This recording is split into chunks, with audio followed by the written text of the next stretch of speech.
joy and a delight to be with you this afternoon, and I bring you greetings from the Lord's Church in Clanton, Alabama, and good folks in Shelby County, and I am delighted to have this opportunity to be with you. If you have your Bibles, or if there's one close, be looking at Deuteronomy chapter 21. We're going to get there directly. And I have done a little bit of everything. I came out of high school in 1976 and went to Nashville, where I started college, but I worked my way through college in a funeral home, largest funeral home in Nashville. And I worked over 1,000 funerals in a little less than 4 years. And then went into ministry and law enforcement in Mississippi, and then moved to Athens in 1982, where I served with the Bethel Church, and some good folks from Bethel are here. Also served in the sheriff's office there with Sheriff Mike Blakely, who's still in office. And then in '84 moved to Birmingham and went to work at the Hoover Church, but I was also the chaplain for the Birmingham Post, the Alabama Department of Public Safety, as it was known then, the Alabama State Troopers, and the Birmingham Field Division of the FBI, where I did death notifications. 104 times I knocked on somebody's door, telling them that somebody in that house wasn't coming home. And about half of them were dead kids. And so I have seen firsthand what I'm about to talk about this evening, this afternoon. This is not theory. And I've had parents tell me, oh, you just don't understand. You just don't understand. And I tell them I do understand. Because you're looking at the man that handcuffed his own son and locked him up for 10 months. And he is now a counselor in a drug rehab facility. In fact, as soon as I leave here today, I'll go to Huntsville, Alabama, where I will perform his wedding ceremony. But I cuffed him myself way back when. And so I said all that to say this: I have seen what I'm about to talk about this afternoon. I have seen it firsthand, and I've seen it in my own family. So when we turn to Deuteronomy chapter 21 in verse 18, I say again, we're not turning to theory or hypotheticals, but to reality. The Bible says, if a man have a stubborn and rebellious son, which will not obey the voice of his father or the voice of his mother, and that when they have chastened him, will not hearken unto him, then shall his father and his mother lay hold on him, and bring him out unto the elders of this city, unto the gate of his palace, of his place. And they shall say unto the elders of his city, this is our son, this our son is stubborn and rebellious, and will not obey his voice. He is a glutton and a drunkard. And the men of his city shall stone him with stones, that he shall die. And so shalt thou put evil away from among you, and all Israel shall hear and fear. I guess so. One commentator says, and by the way, the implication here in verse 19 is that this is an adult who's older. We're not talking about juveniles. But we are seeing that this commentator, this historian points out that there was no record in Jewish history of this ever having been enforced. That it was a marvelous deterrent, but it was never enforced. And again, I guess so. Because God is never pleased with rebellion. And if you are here today as a parent of an older child who is rebellious, I want you to take heed and take heart. And understand that God stands with you in doing what's right and maintaining your integrity, because he knows all about it.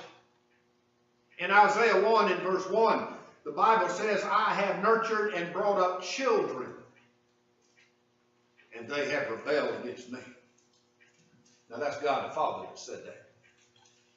I've nurtured and brought up children, and they have rebelled against me. And it grieves the heart of God. And that's why he speaks so strongly about it. And then when you turn to the book of 1 Samuel, and you see God's attitude toward rebellion doesn't change after the kids get older. 1 Samuel chapter 15. And the man in question here is a grown man. He's an adult. In fact, furthermore, he is the king of Israel. And look at 1 Samuel 15 and verse 23. For rebellion is as the sin of divination, and insubordination is as iniquity and idolatry. And because you have rejected the word of the Lord, he has also rejected you from being king. The sin of divination is the practice of witchcraft and the occult. It's referred to, or it means the signs by the gods. And then he mentions idolatry. And the point being, God hates very few things worse than idolatry. And Saul lost his position as king. Now, hear me carefully. When I say that it isn't humorous, it isn't funny, it isn't cute, we're not talking about a mischievous act in the sight of God. We're talking about a heinous sin. And it calls for the worst measure of punishment from God. And Paul lists it. When you read Romans chapter 1 and verse 30, Paul lists it right in there amongst all of these heinous and atrocious sins. In verse 30, Paul lists this: disobedient to parents. Let that soak in. Romans 1 and verse 30, disobedient to parents, right there in amongst all of these horrible sins. And the reason I bring it up today is twofold. Number one, it illustrates how realistic the Word of God is in dealing with this subject. And then secondly, make no mistake about it, to show how God really feels toward the sin of rebellion. That even though it emerges from a brilliant, gifted, talented child, God hates it. And any parent that's trying to model God's parenting style has to hate that rebellion as well. Mark it, not hate the child. Not hate the child, but hate the rebellion. Now, we're not talking about that healthy, growing process whereby our children become more and more responsible and more accountable and more independent. That's called maturity. In fact, I see a lot of the opposite. One of the biggest problems I deal with in marriage, problems among Christians, is immature men. Grown men, but they never grew up. They're just oversized adolescent boys with all their toys.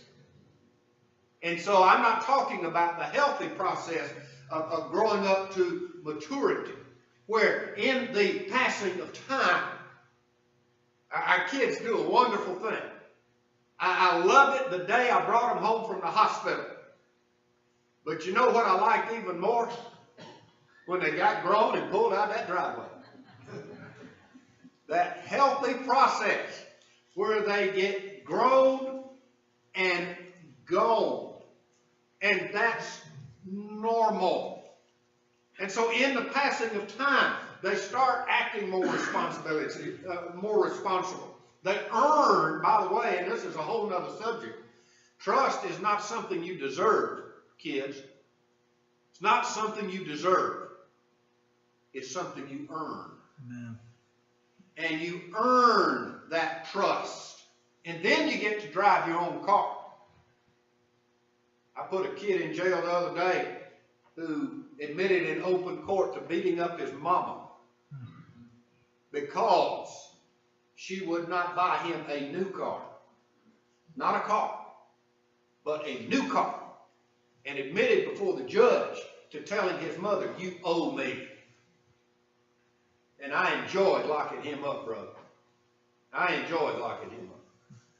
Telling his mother, "You owe me. Well, I'm not talking about healthy maturity whereby we earn the respect of our parents and we start choosing our own friends and driving our own cars and making our own money. That's normal.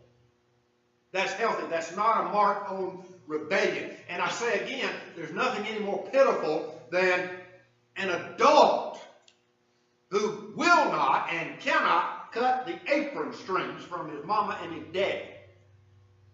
And he cannot make his own decisions. He cannot live independent of them. You see, that's the way God raised us as people.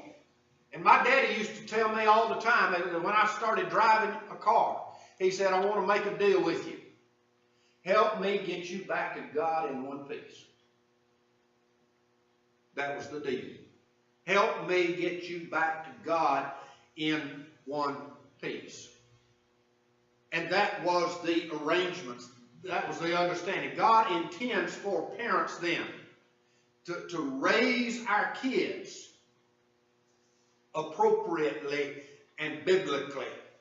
So, when you turn back then, before we get to Luke 15, and you turn to 1 Samuel chapter 2. Now, I realize we're jumping around a little bit. I'm trying to cram about a week's seminar into 45 minutes. Samuel has come to live in the house of Eli. And Samuel is raised with Eli's sons.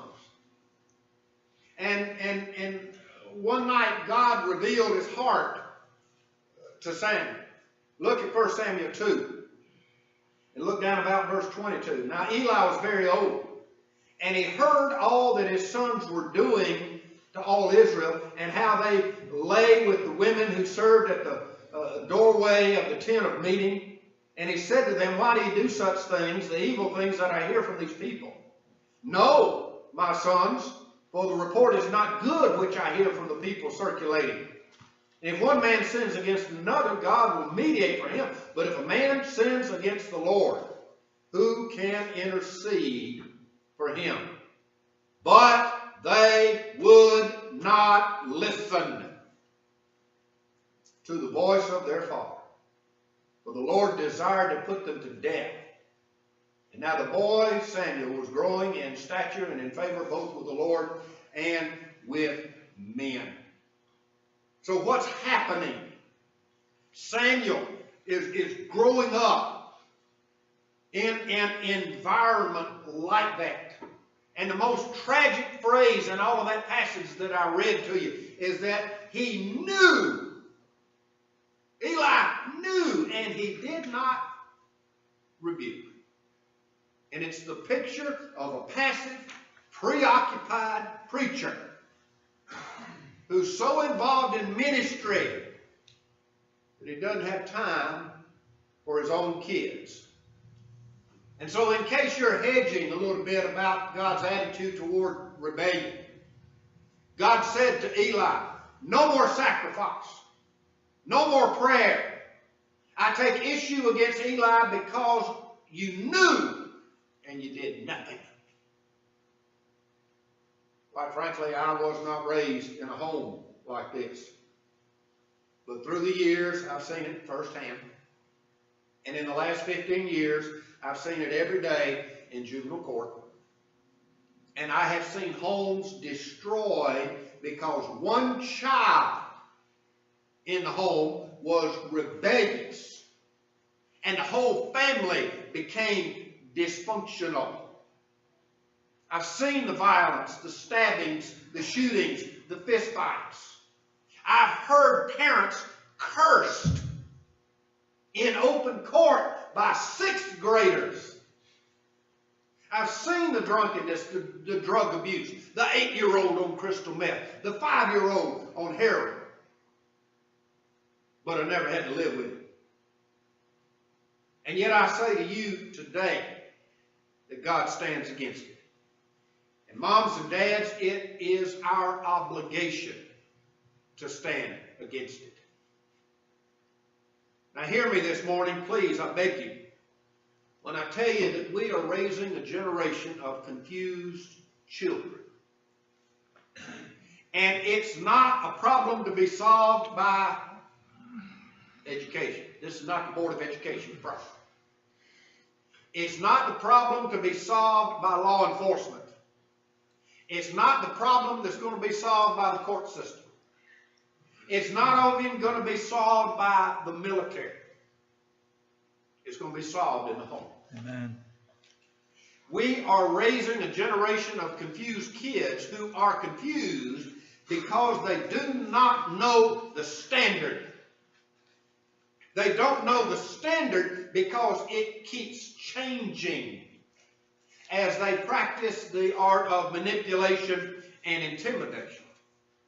They manipulate and intimidate the parents at home, and because they get away with it at home, they intimidate the teachers and the coaches at school and at church, and they try to intimidate law enforcement, and they hit the brick wall when they try to intimidate the judicial system. And they hit the brick wall, and sometimes it works because mom and dad make the foolish mistake of bailing them out every time they get in trouble. The word is enabling their rebellion. I tell you again, the dad that said, how much money can I throw at this and make it go away? Moms and dads, hear me today, please. It's our job to deal with their rebellion. It's our job. Not the school, not the court system, not law enforcement. It's our job. And it's difficult, and it's heartbreaking, but you have to stand firm. But even then, it may not work. There's no guarantees. There's no answer sheet in that book you got at the hospital when you brought them home when they were born. There's no guarantees. So, when we turn to Luke 15, we are turning to reality. And you know the story.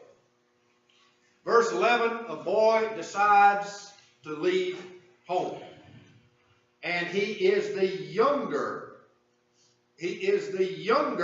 of two sons. Now, I did not learn this until I got to law school. But the rebellion in this case had to do with the fact that he was the younger of two sons. And under Jewish law, if a man had two sons, the older son got 2/3 of the inheritance.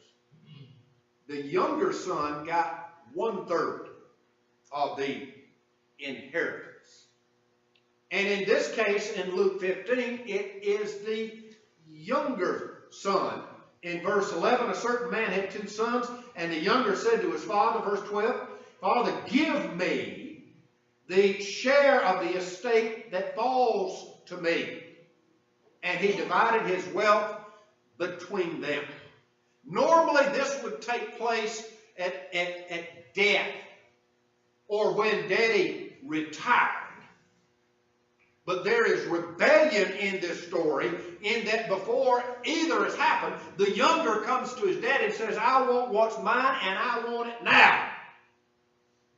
In essence, he was saying, I wish you was dead. I want what's mine. I want to be rid of this place. I'm out of here. And notice what happens. Evidently, because the boy is of age, the daddy complies with his request. This boy is an adult. He's not a teenager. He's not an adolescent. And I want to underscore that and preface everything I'm about to say. We're not talking about some 13-year-old boy. We're talking about a grown man. And the daddy honored his boy's request, and he takes his wealth and he leaves. And one of the most difficult things for us to see is with regard to God's dealings with people, how that they form a pattern for parents. Now listen to me carefully and don't throw a songbook at me. Get mad at me.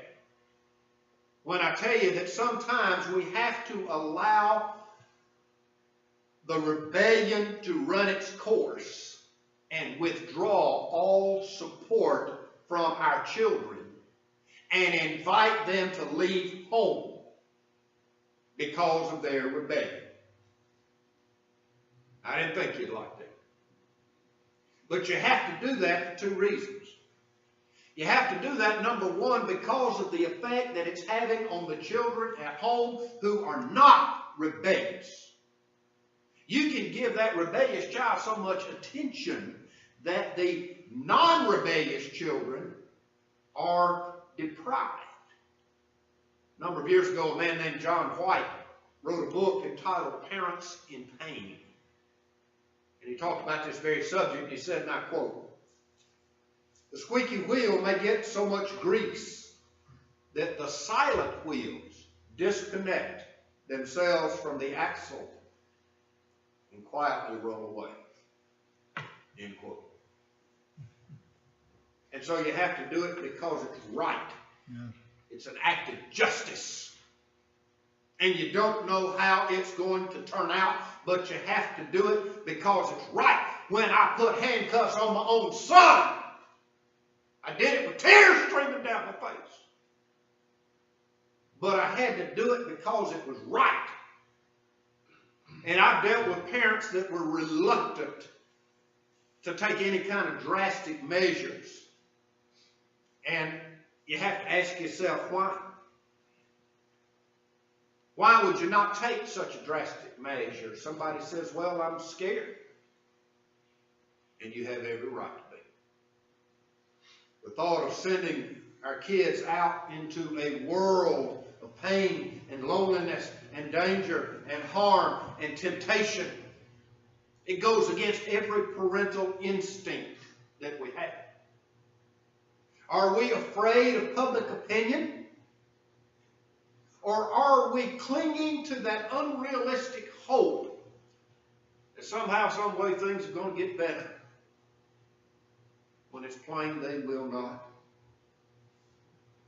You see, moms and dads, when we cling to rebellious children by paying their debts, their legal expenses, and bailing them out, then we're doing nothing more than offering room and board to a rebellious child, and we become a party to that rebellion.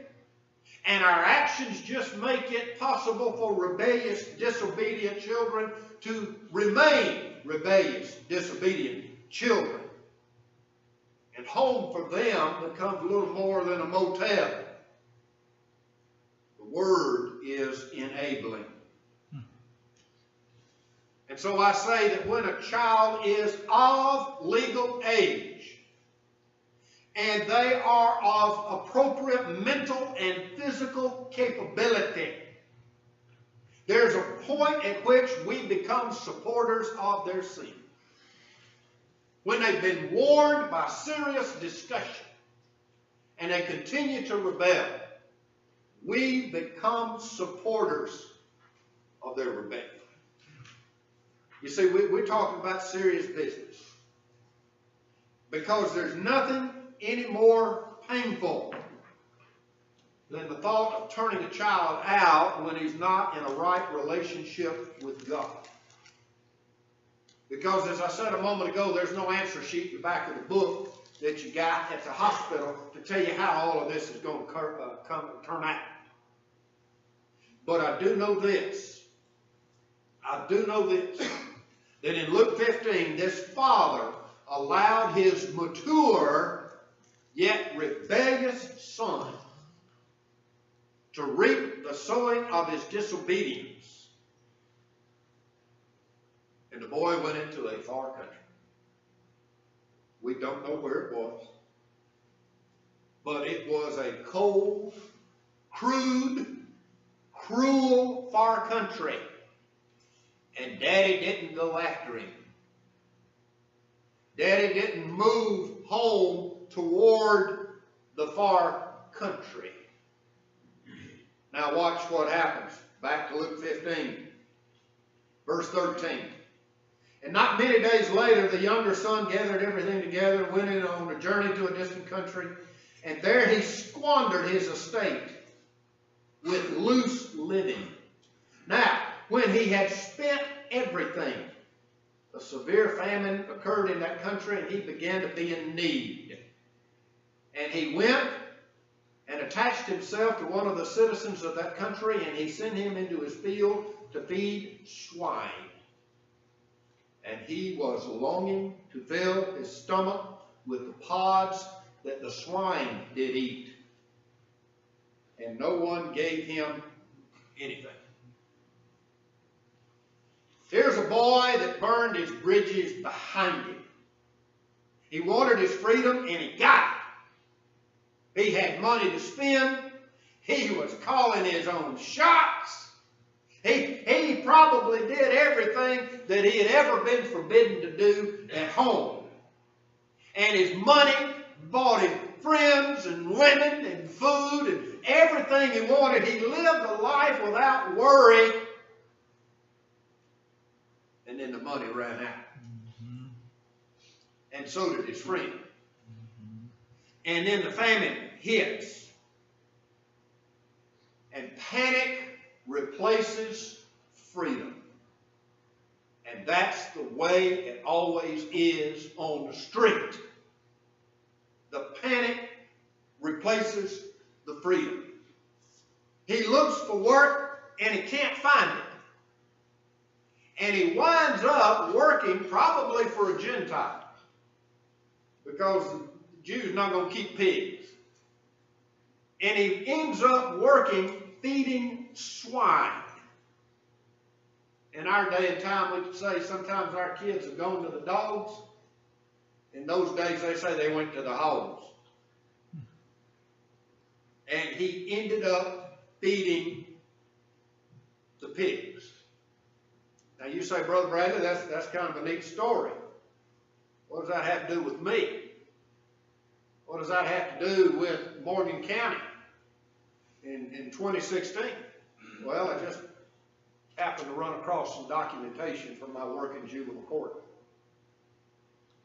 6,000 teenage alcoholics are created every day in this country. 6,000 a day. 1 out of every 9 high school students uses marijuana daily. That's 11%. And by the way, I've had parents that say, oh, I'm just glad it's just marijuana. Let me tell you something. I tell parents all the time, this ain't your weed. The marijuana that's being smoked today is 20 times stronger than that which was out there in the 70s. It's hydroponically grown. The THC content's off the scale. And I've buried 4 teenagers in the last 2 years, and every one of them started with marijuana. And you can argue with me and be dead wrong to say that, oh, it's just, look, it's not, it is the gateway drug. That's right. Every kid I buried, because of an overdose of crack or heroin, started with marijuana. And it's 20 times stronger. Every day in this country, 11 teenagers commit suicide. It is the 3rd leading cause of death among teenagers. That may not mean anything to you, but I lost my best friend when we were 18 years old, when he put a gun to his head and blew his brains out. And I'd give everything I own if I could bring him back. In Luke 16, when Paul is in that Philippian jail, that jailer's about to take his own life. And Paul, and I went through FBI hostage negotiation school, and their advice was the same as what Paul said in Luke 16 to that man that was about to take his own life. He said, sir, do yourself no harm. We're all here. And that's the reason so many teenagers take their own lives. They don't see any way out.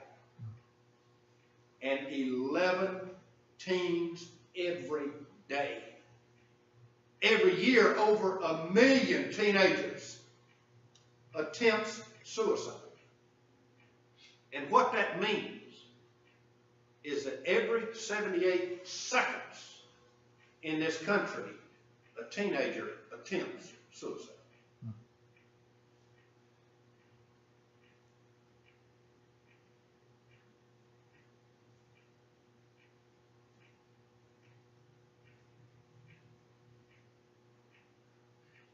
There goes another. Every 78 seconds, a teenager attempts suicide. Every 90 minutes, one of them is successful. Every 31 seconds, a teenage girl gets pregnant in this country. Every year, over 1 million teenagers run away from home. Average age, 14. A number of years ago, Sheriff Mike Blakely asked me to take patrol one night in Limestone County. He said, I got 2 sick deputies, I need some help. I said, sure. I put on the uniform, took patrol. The dispatcher said, you've got the county.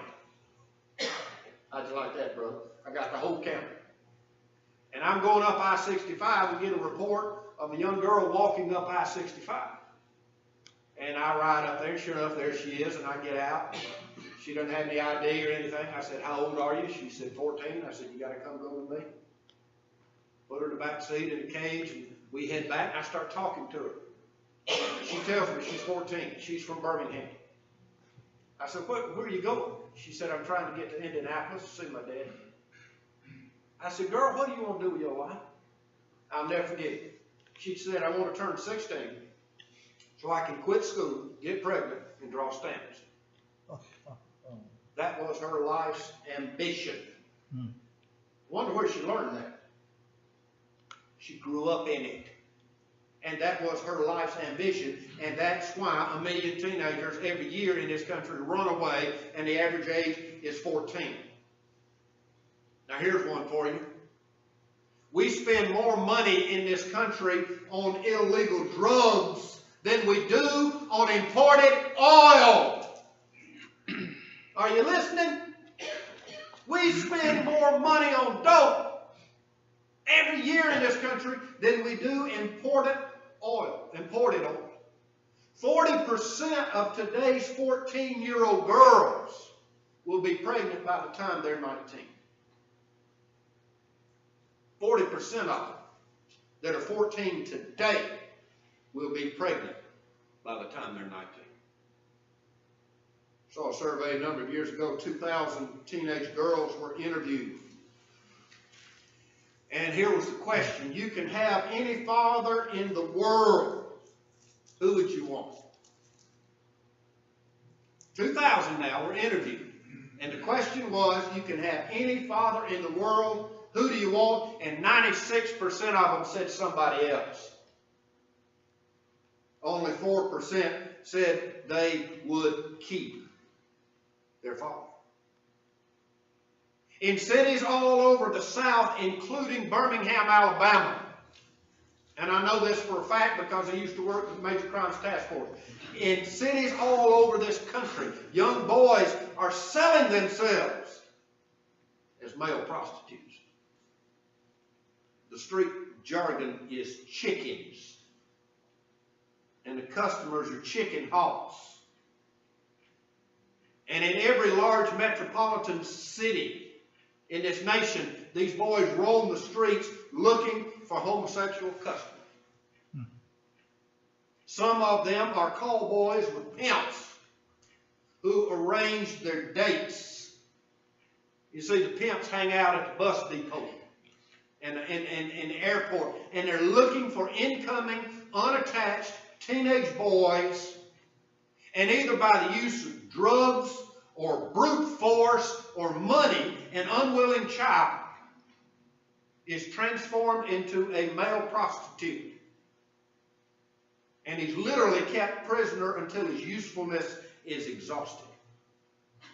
According to the FBI, there are some very tightly run organizations in the United States and overseas, which for a lucrative sum, they provide pornography and young boys to movie stars, professional athletes, politicians, heads of state. And a large percentage of these boys are runaways. Rebels who left looking for freedom, and they found instead the slavery of the streets. They are totally confused. They are morally, physically, and emotionally wasted. They are pathetic.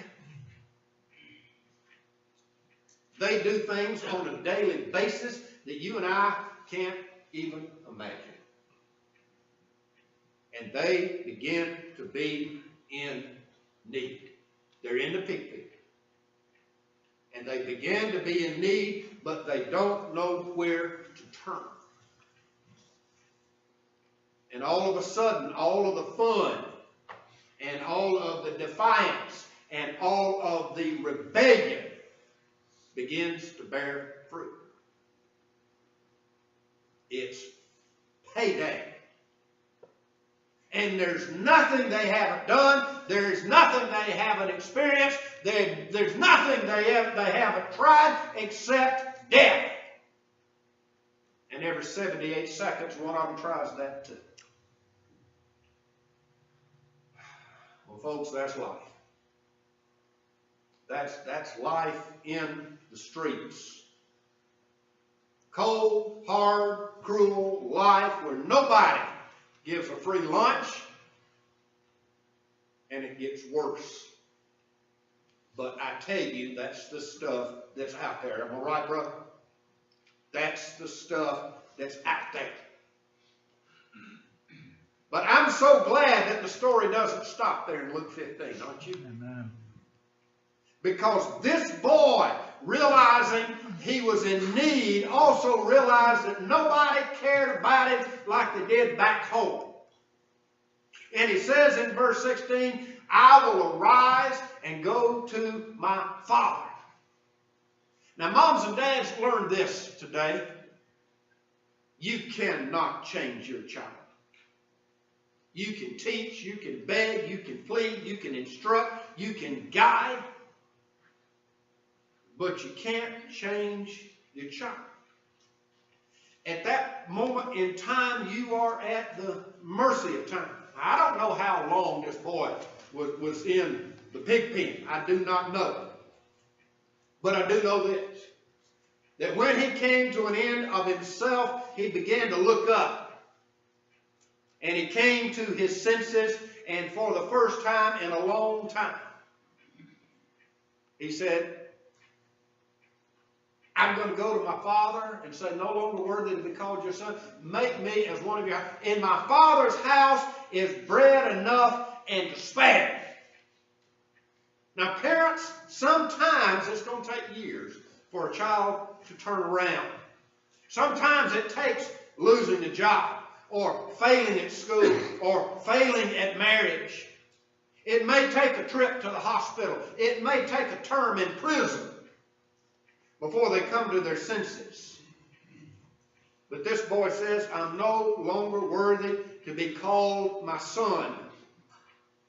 I'm no longer worthy to be called your son. Make me as one of your hired servants. Now, something's interesting to me here. He doesn't say, I want to go back to the old neighborhood. He doesn't say, I want to go back to my old house. He doesn't say, I want to go back to my old stuff. He says, I'm going to go back to my dad. Parents, the most significant thing in your home is you. It's not the house, it's not the clothes, it's not the car. It's you. And it's you they remember when they come to an end of themselves. I'll go back to my father, the one that treated me right. I'll go back to him, the one that didn't hedge, but he stood firm on principle. And he let me go. I mentioned earlier that in 2001, I put handcuffs on my own son, my oldest, and I locked him up. He was in and out of treatment facilities for 8 years. In 2009, he went through treatment yet again. And he got out. I let him come to my home in Helena. He asked one night if he could borrow my truck. I reluctantly said, okay, but you be home by 11 o'clock because I got to go to work in the morning. Well, he didn't show up. I went to sleep, got up next morning, he's still not home. I called my chief investigator to come get me and take me to work at the courthouse. I was in court handling cases. Secretary came down and got me and said, we need to come here quick. UAB Hospital has called. The boy's in intensive care. I learned something about medical care. After I went down and saw that he was going to survive, they stabilized him. And within 24 hours, he was discharged because he has no insurance. He was indigent. He went from intensive care to the sidewalk within 24 hours. And once again, I brought him back home. A couple of days later, I was working at my desk at the courthouse, and the secretary buzzed me, and she said, Gary, attorney so-and-so is here to see you. That happens 10, 15 times a day. I said, send him back. Wasn't a name I recognized.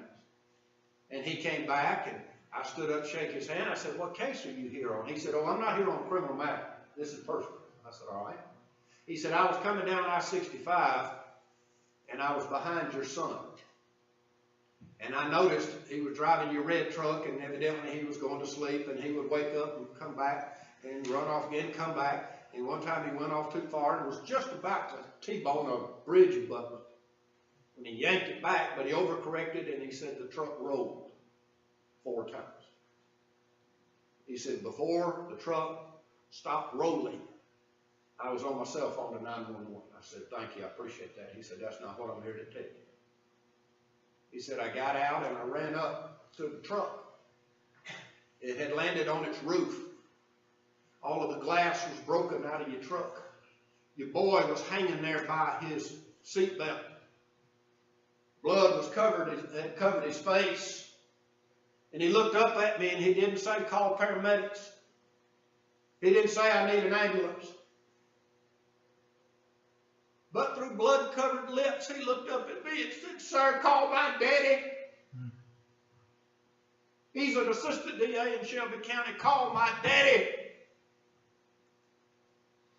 And the attorney said, sir, I thought you needed to hear that. I said, thank you. Dads, it's you they think of when they come to an end of themselves.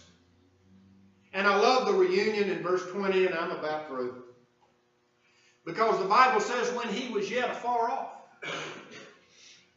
That meant Daddy was out there watching, didn't it?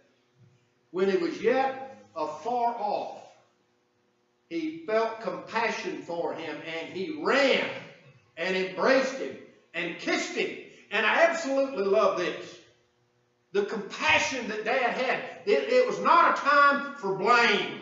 It was not a time of resentment. It was not a time of remind. And I told you, and I knew you'd be back. No. But he hugged him and he kissed him repeatedly. What a scene that must have been.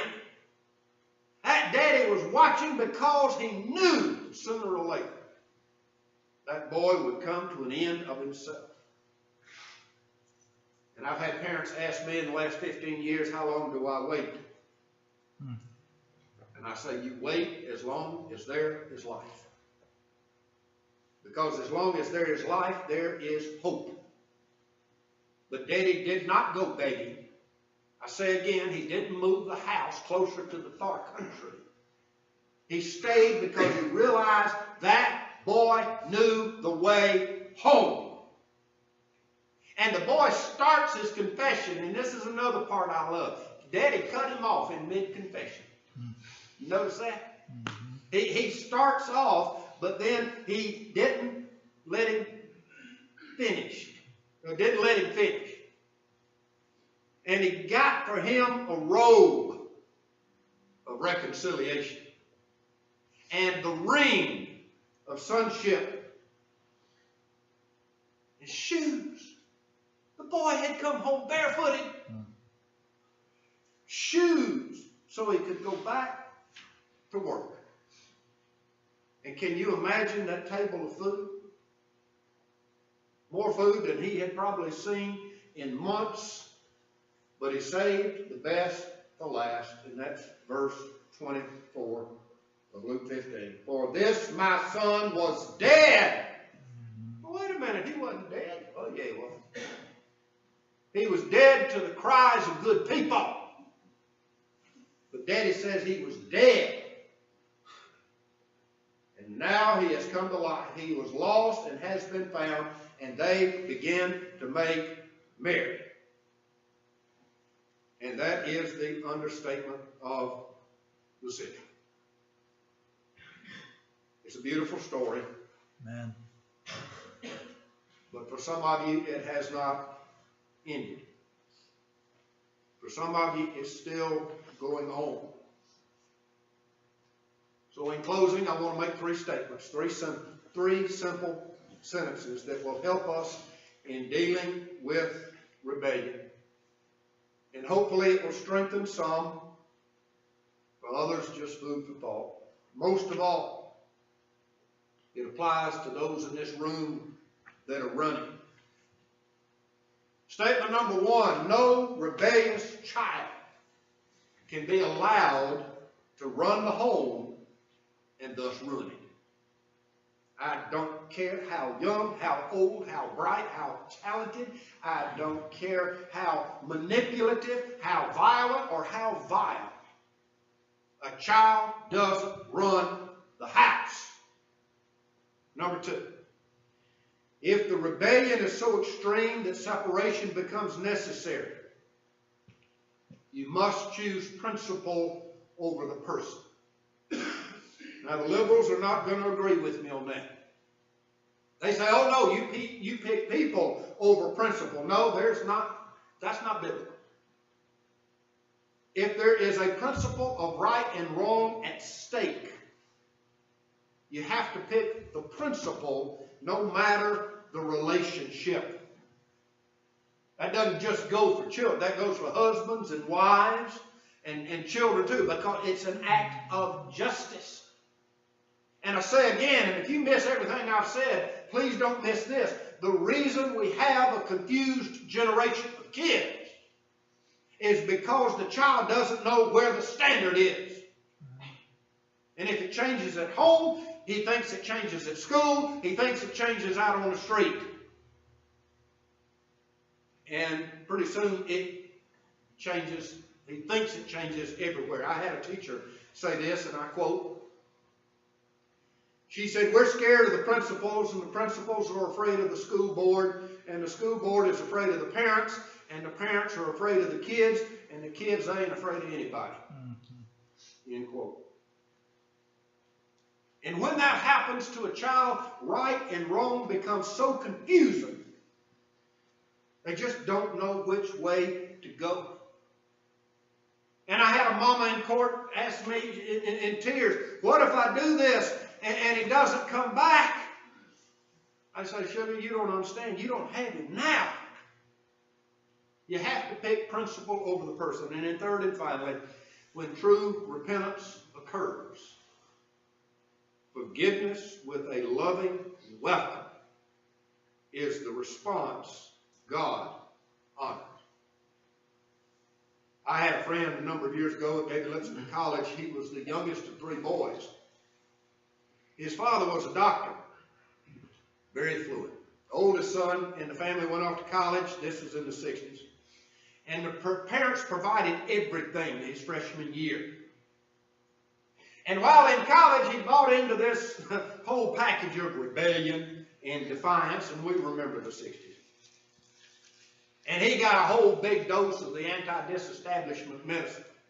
And he came back home to his family in Tennessee, and he was going to set the family straight. And what he didn't realize is that he was dealing with a daddy who had more integrity than to allow that. And after watching this happen and listening to that garbage come out of that kid's mouth and all of the unreasonable demands, very calmly and yet firmly, the daddy sat down with that boy, long hair and all, beads and all, beard and all. And he said, son, everything you own, I bought. I bought your car. Leave it in the garage.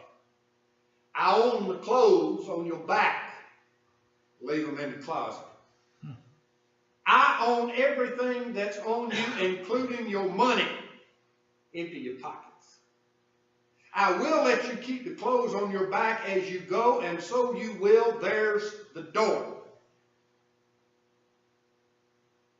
Amazing that education, the education that young know-it-all got when he stood there facing his father. And his father added, don't come back until you can come back as you left a year ago. Understanding how this home is run fairly, biblically, and I am the authority. I tell folks all the time, I raised my 3 boys by the golden rule. Do y'all know the golden rule? The man with the gold rules. That's the golden rule in my house. I am the authority. And I will not fund rebellion. And that's exactly what this boy was told. He stayed. He completed his education. He's now an elder in the Lord's church. Somebody says, oh, you bought him off. No. But you cannot fund rebellion. And that's why I love that song that we sing. I wandered far away from God, and now I'm coming home. Paths of sin, too long I've trod. Now I'm coming home. I'm tired of straying, Lord. Now I'm coming home. And the Father waits, ready to say, I forgive you. Come home. When I was preaching at Hoover a number of years ago, we had a family with 2 teenage boys who bought into the rebellion. One of them left home. Every now and then, we would hear from them. Got a call from the daddy. He said, Mark wants to come home. What should I do? I said, well, that's up to you, but just like in Luke 15, he comes home, but here's the rules. He did, and one Sunday, Mark walked down the aisle and was restored. And you can't imagine, yeah you can, you can imagine the thrill. He'd been gone for years, and he was restored. A couple of months later, Dad called me and said, Mark's in the hospital. And I went to see him, and they really didn't at that time know what was wrong. A couple of days later, Dad called me and he said, we got the diagnosis from the doctor. Mark has AIDS from intravenous drug use, needle. He used a dirty needle. He's got AIDS. I visited him in the hospital some more. Finally, the hospital said, that's all we can do, and they sent him home. Had hospice called in. It went on, and one morning, Dad called the church building. He said, Mark, you're not going to make it through the day. And I got to the house, and I stood on one side of the bed, holding one hand, and his daddy held his other hand on the other side of the bed as Mark breathed his last. They asked me to do the funeral.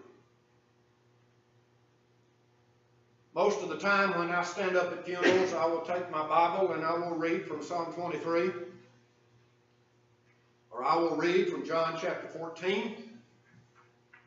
But on this particular occasion, I read from Luke chapter 15. A certain man had 2 sons, and the youngest of which. And so, if you are a parent facing this today, God stands with you, and we stand beside you. All we ask is that you not change the standard. You may be a single parent because your mate is a runaway. You need patience, strength. Please don't get bitter. Please don't get resentful. Maybe you are that runaway. You're that rebel. And you're tired.